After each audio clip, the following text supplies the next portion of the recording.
बृहस्पतिवार का व्रत। इस दिन पीली गाय के घी से बनाए गए पदार्थों से ब्राह्मण को भोजन कराना चाहिए। इस दिन पीली वस्तुओं के दान तथा भक्षण का विशेष महत्व है।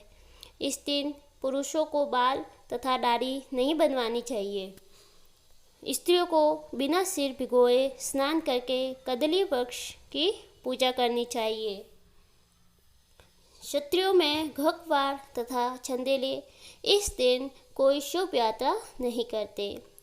गुरु बृहस्पति की कहानी सुनकर दान आदि देना चाहिए। बृहस्पतिवार व्रत की कथा। कहते हैं किसी समय एक नगर में एक बहुत बड़ा व्यापारी रहा करता था। वह जहाज़ों से माल लदवाकर दूसरे देशों को भेजा करता था और खुद भी जहाज़ों के साथ दूर दूर के देशों को जाया करता था और इस तरह वह खूब धन कमाकर लाता था और उसकी गृहस्थी भी खूब मज़े से चल रही थी। वह दान भी खूब जी खोलकर करता था, लेकिन उसका इस तरह से दान देना उसकी स्त्री को बिल्कुल भी पसंद नहीं था। वह किसी को एक दमड़ी देकर भी खुश न थी। एक बार जब वह सौदागर माल से जहाज को भरकर किसी दूसरे देश को गया हुआ था, तो पीछे से बृहस्पति देवता साधु का रूप धारण करके उसके मकान में कंजूस पत्नी के पास पहुँचे और भिक्षा की याचना की। उस व्यापारी की पत्नी ने बृहस्पति देवता से कहा, महात्मा जी, मैं तो इस दान पुण्य से बहुत तंग आ गई। मेरा पति अपना सारा धन दान में व्यर्थ ही लुटाता है। अब आप कोई ऐसा उपाय कीजिए जिससे हमारा सारा धन नष्ट हो जाए। इससे न धन लुटेगा न ही मुझे दुख होगा। बृहस्पति देवता ने कहा, देवी, तुम भी बड़ी विचित्र हो। धन और संतान तो सभी चाहते हैं। पुत्र और लक्ष्मी तो पापी के घर में भी होनी चाहिए। यदि तुम्हारे पास अत्यधिक धन है तो इससे तुम दिल खोलकर पुण्य कार्य करो। भूखों को भोजन खिलाओ, प्यासों को पानी पिलाओ, यात्रियों के लिए धर्मशालाएं बनवाओ। कितने ही निर्धन की कुंवारी कन्याएं धन के अभाव से बिना ब्याही बैठी है, उनका विवाह संपन्न करवाओ। और भी कई पुण्य कार्य ऐसे हैं जिसको करके तुम्हारा लोक परलोक सार्थक हो सकता है। लेकिन व्यापारी की स्त्री बड़ी ढीठ थी। उसने कहा, महात्मा जी, मैं इस संबंध में आपकी कोई बात नहीं सुनना चाहती। मुझे ऐसे धन की बिल्कुल आवश्यकता नहीं है जो कि मैं दूसरों को बांटती फिरूं। बृहस्पति देवता बोले, यदि तुम्हारी ऐसी ही इच्छा है तो फिर ऐसा ही होगा। तुम अब ऐसा करना कि 7 बृहस्पति घर को लीपकर पीली मिट्टी से अपने केशों को धोना, भोजन में मांस तथा मदिरा ग्रहण करना, भट्टी चढ़ाकर कपड़े धोना, बस तुम्हारा धन नष्ट हो जाएगा। और इतना कहने के पश्चात बृहस्पति देवता अंतर्ध्यान हो गए। उस औरत ने, जो कि श्री बृहस्पति देवता को साधु समझे हुए थी, उनके कहे अनुसार 7 बृहस्पति तक वैसा ही किया, लेकिन केवल 6 बृहस्पति ही बीतने पर उस स्त्री का संपूर्ण धन नष्ट हो गया और वह स्वयं भी परलोक सिधार गई। उधर उसके पति का माल से भरा हुआ जहाज समुद्र में डूब गया और उससे बड़ी मुश्किल से लकड़ी के तख्तों पर बैठकर अपनी जान बचाई। खैर, वह रोता धोता किसी न किसी तरह अपने नगर में वापस पहुंचा। वहां आकर उसने देखा कि उसका सब कुछ नष्ट हो गया है और उसकी छोटी लड़की बैठी आंसू बहा रही है।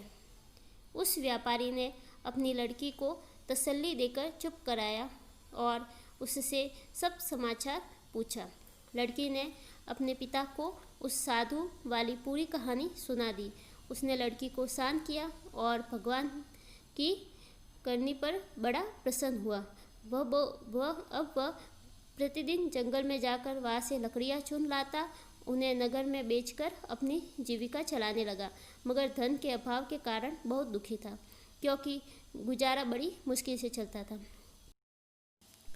एक दिन उसकी लड़की ने उससे दही खाने की इच्छा प्रकट की, लेकिन उसके पास एक पैसा भी नहीं था जो कि उसको दही लाकर देता।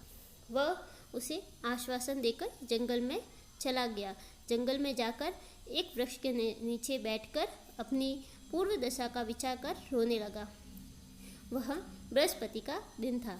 बृहस्पति देवता उसकी अवस्था देखकर साधु का वेश धारण करके वहाँ आ पहुँचे और उस व्यापारी के पास आए और कहने लगे, लकड़हारे तो इस जंगल में किस चिंता में बैठा है। तब व्यापारी ने उत्तर दिया, महाराज आप सब कुछ जानने वाले हैं। इतना कहकर उसने आर्द्र कंठ और भीगी आंखों से बृहस्पति को अपनी सारी आप बीती सुना दी। बृहस्पति देवता ने कहा, भाई तुम्हारी पत्नी ने बृहस्पति के दिन भगवान का अपमान किया था, जिस कारण से तुम्हारा यह हाल हुआ है। लेकिन अब तुम किसी प्रकार की चिंता न करो, भगवान तुम्हें पहले से भी अधिक धनवान करेंगे। तुम मेरे कहे के अनुसार बृहस्पति के दिन बृहस्पति का पाठ किया करो। 2 पैसे के चने और मुनक्का मंगवाकर जल के लोटे में थोड़ी सी शक्कर डालकर वह अमृत और प्रसाद परिवार के सब सदस्यों को तथा सुनने वालों को बांट दो और खुद भी अमृतपान किया करो तथा प्रसाद खाया करो, तो भगवान तुम्हारी सारी कामनाएं पूरी करेंगे। साधु को प्रसन्न देखकर उस व्यापारी ने कहा, महाराज मुझे लकड़ियों में से तो इतना लाभ नहीं कि 2 पैसे की दही लाकर भी अपनी इकलौती कन्या को खिला सकूं। उसको मैं हर रोज़ झूठे आश्वासन देकर टाल आता हूँ और इसलिए मैं इस समय व्याकुल होकर बैठा हुआ था। बृहस्पति देवता ने कहा, भक्तजन तुम चिंता मत करो, बृहस्पति के दिन तुम शहर में लकड़ियाँ बेचने के लिए जाना।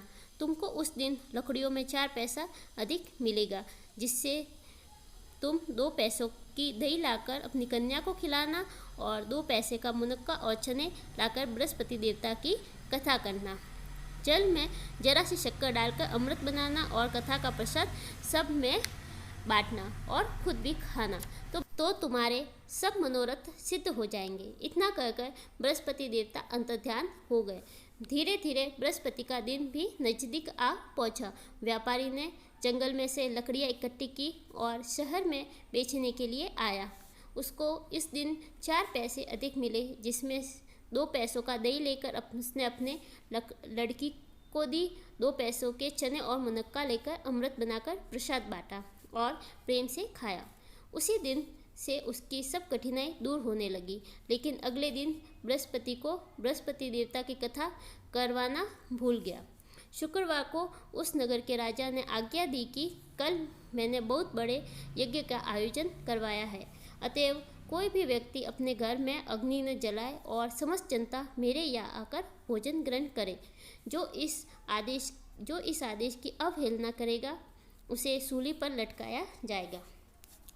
राजा की आज्ञा अनुसार अगले दिन सब लोग राजा के महल में भोजन के लिए गए, लेकिन वह व्यापारी और उसकी लड़की दोनों ही तनिक विलंब से पहुँचे। अतएव राजा ने उन दोनों को अपने महल के अंदर ले जाकर भोजन करवाया। जब वह पिता पुत्री भोजन करके वापस आ गए तो महारानी की दृष्टि उस खुटी पर पड़ी जिस पर अब उसका 9 लखा हार टंगा हुआ था। उस खुटी पर अब हार नहीं था। उसको विश्वास हो गया कि उसका हार लकड़हारा और उसकी लड़की ही ले गए हैं। तत्काल सिपाहियों को बुलाकर दोनों बाप बेटी को कैद में डाल दिया गया। कैद खाने में पड़कर दोनों बाप बेटी अत्यंत दुखी हो गए। वह उन्होंने बृहस्पति देवता का स्मरण किया। बृहस्पति देवता वहाँ प्रकट हो गए और कहने लगे, भक्तराज तुम पिछले सप्ताह बृहस्पति देवता की कथा करना भूल गए थे, इसलिए तुम्हारा यह हाल हो गया है। अब तुम किसी प्रकार की चिंता न करो। बृहस्पति के दिन कैद खाने के दरवाजे पर 2 पैसे पड़े दिखाई देंगे। तुम वह पैसे उठाकर चने और मुनक्का मंगवा लेना। फिर विधि पूर्वक बृहस्पति देवता का पूजन तथा कथा करवाना। बस फिर तुम्हारे सब दुख दूर हो जाएंगे। और जब बृहस्पति का दिन आया तो उस व्यापारी को जेल में मुख्य द्वार के पास 2 पैसे पड़े हुए मिले। बाहर सड़क पर एक औरत जा रही थी। व्यापारी ने कहा कि वह बाजार से उसको 2 पैसे के चने और मुनक्का ला दे ताकि मैं बृहस्पति देवता की कथा करवा सकूं। उस औरत ने कहा, मैं अपनी बहू के कपड़े सिलाने जा रही हूँ, अतः मैं तुम्हारे बृहस्पति भगवान की क्या जानूँ। इतना कहकर वह औरत वहाँ से चली गई। थोड़ी देर के पश्चात वहाँ एक और स्त्री निकली। व्यापारी ने उसको बुलाकर प्रार्थना की, बहन तू मुझे बाजार से 2 पैसे के चने और मुनक्का ला दे, मुझे बृहस्पति देवता की कथा करवानी है और प्रसाद बांटना है। वह स्त्री बृहस्पति देवता का नाम सुनकर गदगद होकर बोली, बलिहारी जाओ वीर भगवान के नाम, मैं तुम्हें अभी मुनक्का और चने लाकर देती हूँ। मेरा इकलौता बेटा मर गया है तो उसके लिए कफन लेने जा रही थी, मगर अब पहले तुम्हारा काम करूँगी और उसके बाद बेटे के लिए कफन लाऊंगी। फिर उस व्यापारी से 2 पैसे लिए और बाजार से चने और मुनक्का ले आई और स्वयं भी बृहस्पति देवता की कथा समाप्त होने के पश्चात वह कफन लेकर अपने घर की ओर रवाना हुई। देखती क्या है कि लोग उसके बेटे की लाश लेकर राम नाम सत्य है कहते हुए शमशान की ओर जा रहे हैं। स्त्री ने उन लोगों से कहा, भाई मुझे लाडले का मुख तो देख लेने दो। लोगों ने अर्थी को पृथ्वी पर रख दिया। स्त्री ने अपने पुत्र के मुख में प्रसाद और अमृत डाला। प्रसाद और अमृत के मुख में पड़ने के साथ ही लड़का उठ खड़ा हुआ और अपनी माता के गले से लगकर मिला। दूसरी स्त्री जिसने कि बृहस्पति देवता का निरादर किया था, जब वह अपने पुत्र के विवाह के लिए कपड़े लेकर वापस लौटी और वह जब घोड़ी पर सवार होकर बाजे गाजे से बारात में निकला तो घोड़ी ने ऐसी छलांग मारी कि वह जमीन पर आ गिरा, बुरी तरह से घायल हो गया और कुछ ही क्षण के पश्चात मर गया। तब वह स्त्री रो रो कर बृहस्पति देवता से कहने लगी, हे देव, मेरा अपराध क्षमा करो। उसकी प्रार्थना सुनकर भगवान श्री वीर साधु का रूप धारण कर वहाँ आए। उस स्त्री से कहने लगे, देवी, अधिक रोल मचाने की कोई आवश्यकता नहीं है। तुमने बृहस्पति देवता का निरादर किया था, जिसका परिणाम तुम्हें यह मिला।